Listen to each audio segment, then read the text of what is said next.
Veronica. I'm happy to be with you today. Today we're going to talk about how to get out of being stuck in your head. Now, a lot of times you will want something so badly that you will end up fixating on it, you will end up obsessing about it, and it'll feel like you are stuck in your thoughts and that your thoughts, especially negative ones, are taking complete and total control over you.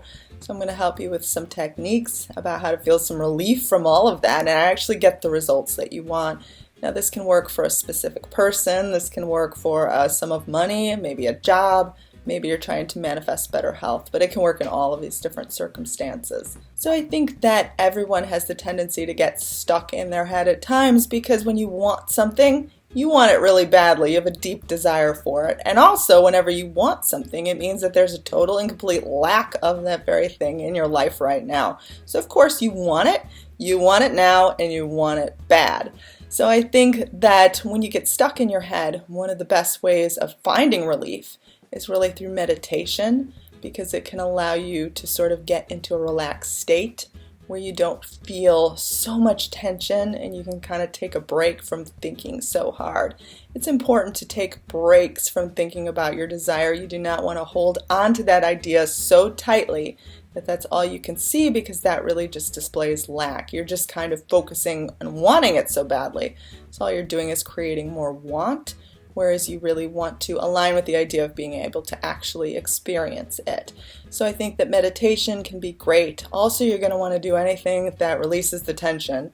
So maybe you watch something funny on YouTube. Maybe you go out with your friends. Maybe you see a movie.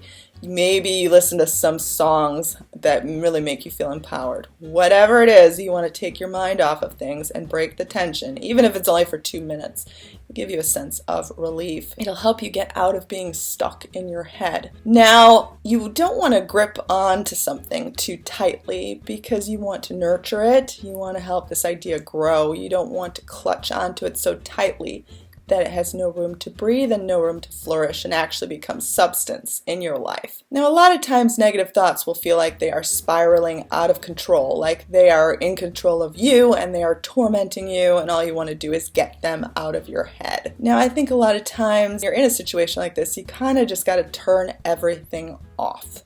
Almost like a light switch. I have another video about that, using sort of this light switch technique of just making all the thoughts stop. A lot of times when you're thinking negatively, you think that, oh, I have to think positively in order to cancel out the negative stuff. But that's not really true at all. That just creates more anxiety. So it's really better to just kind of turn everything off, because neutral thoughts are better than feeling negative. Now, whenever you have these negative thoughts in your mind, don't get all panicked thinking that you're undoing all the good work that you've done or that you are keeping your desires away from you. Instead, just take a moment, sort of like a timeout, to kind of pause and regroup. Negative thoughts don't have any power over you, and you do not need to rush them out of your mind in order to sort of salvage what you are trying to achieve. They aren't going to control you. They aren't the boogeyman. They do not have power over you. To manifest something, you want to feel relaxed. You want to feel good about yourself. So what happens is when you're trying to rush these negative thoughts out of your mind, you're creating the exact opposite. So it really isn't the negative thoughts themselves that are having power over you. It's the way you're responding to them. So sometimes it helps to just let them play themselves out in your mind, because think about it, if you don't react to them, they're not going to grow, they're not going to have attention, they're just going to kind of float away.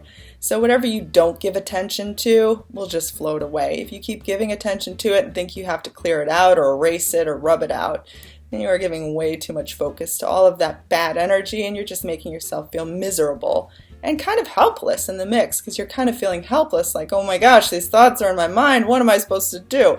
Just let them go away on their own. If they don't go away, if they're still there, that's okay too. Just try to regain a sense of feeling in control instead of feeling like these thoughts are in control of you. Now, try to feel comfort in times like this too, like, you know what, no matter what, I'm going to be okay. And in doing this, you aren't saying, well, I'm okay with not getting my desire. What you're doing is you're finding comfort and you're feeling better. And I've used this technique a lot in my life, especially when I needed money really badly. And I was sort of afraid that I wouldn't have a place to live. I think that a lot of you might be in a situation like this right now. A lot of you maybe remember being in a situation like this. But At a time in my life, I wasn't sure I was going to make enough money. My job wasn't paying enough, and I didn't have any job leads, and I didn't know if I was going to have enough money to continue going onwards. And the thought that comforted me the most was that no matter what, I'm going to be okay. I could move in with my grandmother. I don't want to live with someone else. I want to live on my own. But if I had to, I would be okay. And I think that in finding that comfort, then what I did was I was giving myself a sense of relief and a sense of feeling peace. And then, of course, things got better because I was able to create that peaceful feeling. So sometimes you just have to say, you know what, everything's going to be okay. Even if this specific person passes me by, I'm going to find someone that much better, and I'm going to be okay. You're not saying to yourself, well, I'm okay with not having them. You are finding a sense of relief as opposed to having this hyper state of, oh my gosh, what if it doesn't work out? So I want to really stress this because this is something that is going to absolutely bring you to your desire, and people are afraid to do it because they think it's going to bring them further away, which is not the truth. So I hope this video could help you, inspire you, and help you succeed. I want you to succeed. And thank you for watching this video. Please subscribe to my channel if you haven't already. I am Veronica. I hope you have a lovely day. You can email me at VeronicaIsles@gmail.com. My website is VeronicaIsles.com. And I am on Instagram. I do have 5 ebooks available on Amazon, and I hope you enjoy these videos. Look forward to more frequent uploads soon. Have a wonderful day.